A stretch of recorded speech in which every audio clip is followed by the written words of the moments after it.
Iniciando o estudo do crânio, primeiro nome dos ossos. Anteriormente, osso frontal, nas duas laterais, dois ossos parietais e na região posterior, osso occipital. Então, frontal, parietal, occipital. Na lateral aqui nós vamos ter o osso temporal. Esse em amarelo que nós estamos vendo anteriormente ao temporal é o osso esfenoide. O osso esfenoide a gente observa ele aqui na lateral, ele passa pela base do crânio. Todo esse osso em amarelo aí vai ser o esfenoide, ele tem uma forma de borboleta. E do outro lado a gente vê a outra parte do esfenoide, tá? Ele também vai aparecer lá no fundo da órbita. A órbita é esse espaço onde vai ficar o globo ocular. Então, a gente falou do temporal e do esfenoide. Anteriormente, nós vamos ter a maxila, que é o osso onde vão se prender os dentes superiores. Também vai formar a abertura piriforme do nariz. Inferiormente, a mandíbula, que é onde vão se prender os dentes inferiores. As maçãs do rosto são formadas pelo osso zigomático. A parte óssea do nariz é formado por dois ossinhos nasais. E formando o septo nasal, a porção óssea do septo nasal, nós vamos ter dois ossos. Superiormente, um osso chamado osso etimoide. O etimoide vai formar a parte superior do septo nasal, as conchas nasais superior e média, nós vamos ver aqui nas duas laterais da cavidade nasal. E ele também vai formar parte medial da órbita. Essa parte que está aqui em branco também é um pedaço do osso etimoide. Então, novamente, o osso etimoide, eu visualizo ele assim, formando parte do septo nasal, as conchas nasais superior e média e a porção medial aqui da órbita. Depois, com o crânio aberto, nós vamos observar ele superiormente também. Então, nós falamos do nasal, maxila, osso etimoide. Ainda formando o septo nasal, inferiormente, nós vamos ter o osso vômer.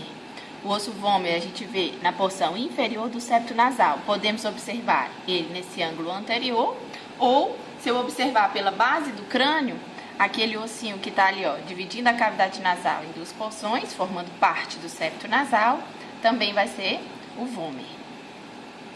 Aproveitando que a gente está olhando aqui a base do crânio, a gente tem, formando o palato duro, dois ossos. Anteriormente ainda a maxila e posteriormente o osso palatino. Aqui a gente está vendo uma parte inferior aqui na base do osso esfenoide, de um lado e do outro nas laterais ainda o osso temporal e aqui o osso occipital.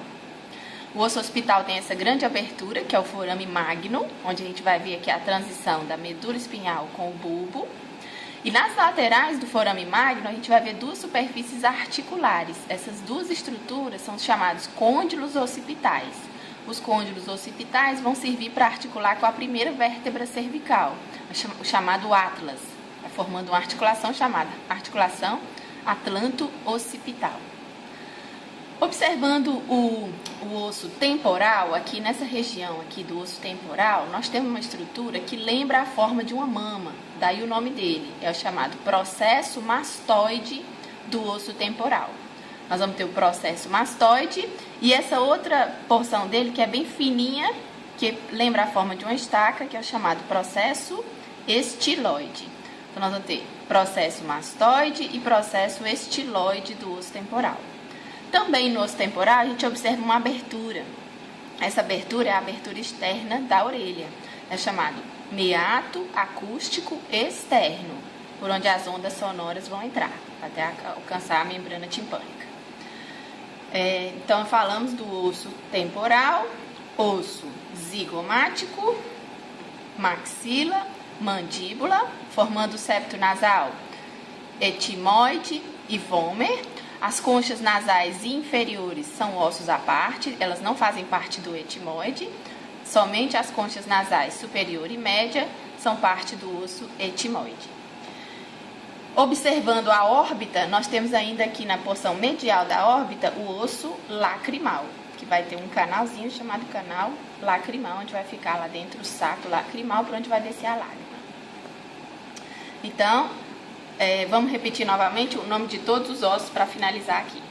osso frontal, ossos parietais, osso occipital, osso temporal, zigomático, maxila, mandíbula, nasais, lacrimal e lacrimal, etimoide, esfenoide, em amarelo lá no fundo da órbita. O esfenoide também dá para ver aqui, aqui e na região inferior. Palato duro sendo formado pela maxila e pelo osso palatino. E na região posterior do osso occipital, eu também queria mostrar uma região mais protuberante, tá? Essa região é chamada protuberância occipital externa. Agora nós vamos falar rapidamente sobre as suturas do crânio. Unindo o osso temporal aos dois ossos, unindo o osso frontal aos dois ossos parietais, nós vamos ter a sutura frontal ou sutura coronal. Então, sutura frontal, unindo os dois ossos parietais, nós temos a sutura sagital. Então, sutura frontal, sutura sagital. E a sutura que está entre o occipital e os parietais é a chamada sutura lambidoide. O local de encontro, de interseção entre essas suturas, vão ser chamados de a interseção entre a sutura frontal e a sagital. Esse local é a região chamada de bregma. E a interseção entre a sutura sagital e a lambidoide é chamado de lambda. A sutura que vai unir o osso temporal, porção escamosa do osso temporal, ao osso parietal é a chamada sutura escamosa. Aqui a gente comentou que é o chamado processo mastoide do crânio. Então, essa pequena parte de sutura aqui, que une o processo mastoide ao osso parietal, vai ser a sutura parietomastoidea. Sutura parietomastoidea. E aqui, entre o processo mastoide e o osso occipital, nós vamos ter a sutura occipitomastoidea. Então, sutura occipitomastoidea, sutura parietomastoidea, sutura escamosa, sutura frontal, sutura sagital, sutura lambidoide, bregma e lambda.